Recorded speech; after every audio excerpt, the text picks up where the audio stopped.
Если вибрационный насос резко перестал качать или заметно снизилась его производительность, значит есть необходимость в его регулировке. Не качает собака. Здесь у меня вибрационный насос, не обращайте внимания на его необычную форму. Дело в том, что это обычный вибрационный насос, одетый, так сказать, в пластиковую рубашку. Для того, чтобы он сам не портился и не портил своей вибрацией бетонные стенки бассейна. Вот что я считаю необходимым сказать по собственным наблюдениям использования вибрационных насосов. У меня их было несколько, и в принципе у всех из этих вибрационных насосов была одна и та же проблема. Дело в том, что эти насосы очень редко работают в оптимальном режиме с максимальной производительностью. И связано это с тем, что сама конструкция вибрационных насосов, ну одним словом, она-то очень продумана, но сама природа работы этих насосов подразумевает, что материалы, из которых изготовлены самые главные элементы, они должны быть очень стабильные. И изменение эластичности или же зазоров каких-нибудь там шайбочек, раскручивание таких вот гаечек, изменение напряжения сети, все это приводит к тому, что насос с оптимального режима переходит в какие-то крайности, то ли уменьшение давления, то ли снижение производительности. Оптимальный вариант давления и производительность — это, я вам скажу, что очень редкий случай, но в этом видео именно о настройке на оптимальный режим и будет идти речь. Начнем. Прежде всего насос нужно разобрать. Регулировка. Первым делом настраиваю магнитный зазор между вибропарой.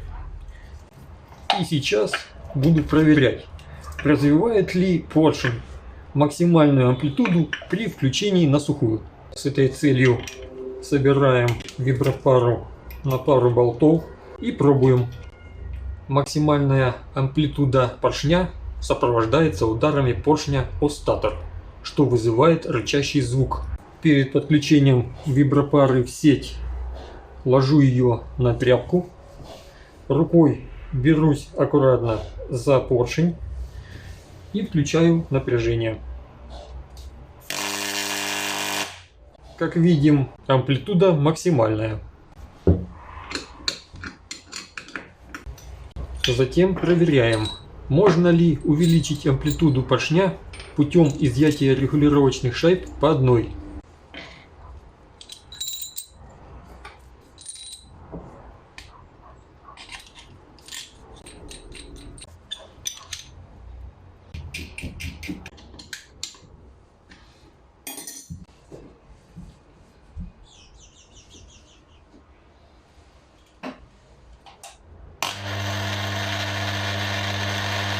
Если изъятие шайбы приводит к уменьшению амплитуды, тогда возвращаем последнюю изъятую шайбу на свое место, и настройка магнитного зазора считается законченной.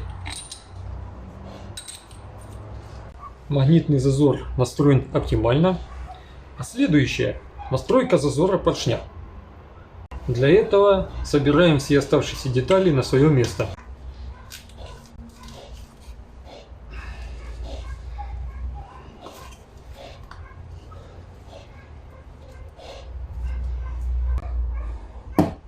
Смысл регулировки зазора поршня заключается в том, что при установке его на свое место резиновая шайба поршня должна чуть-чуть касаться ложемента.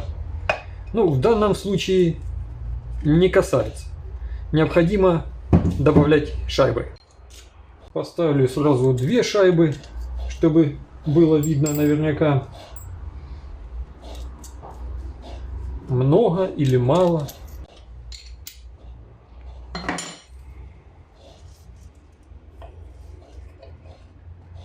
Ну, ребята, елки-палки, мало, еще нужно добавлять.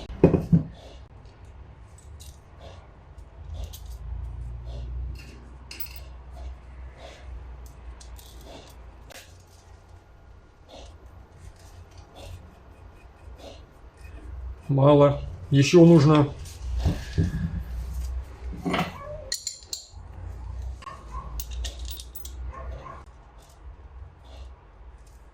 много.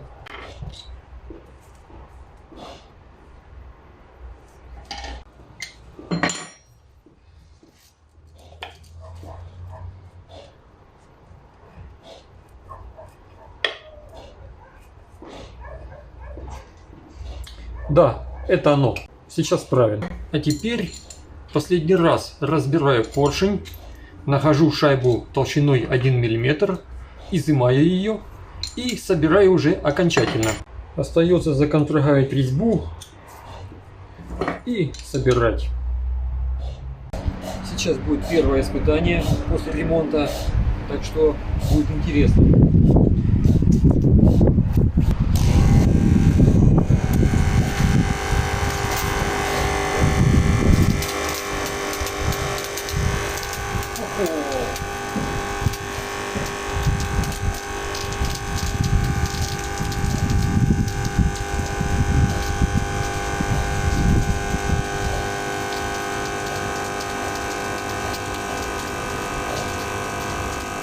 Работает как новый.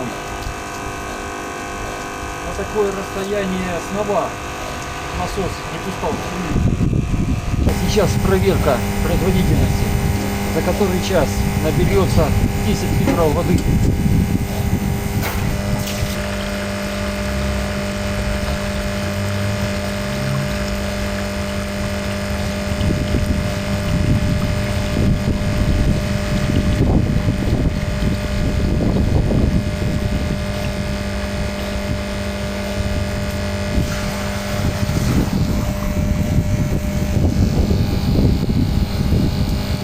Вот как-то так.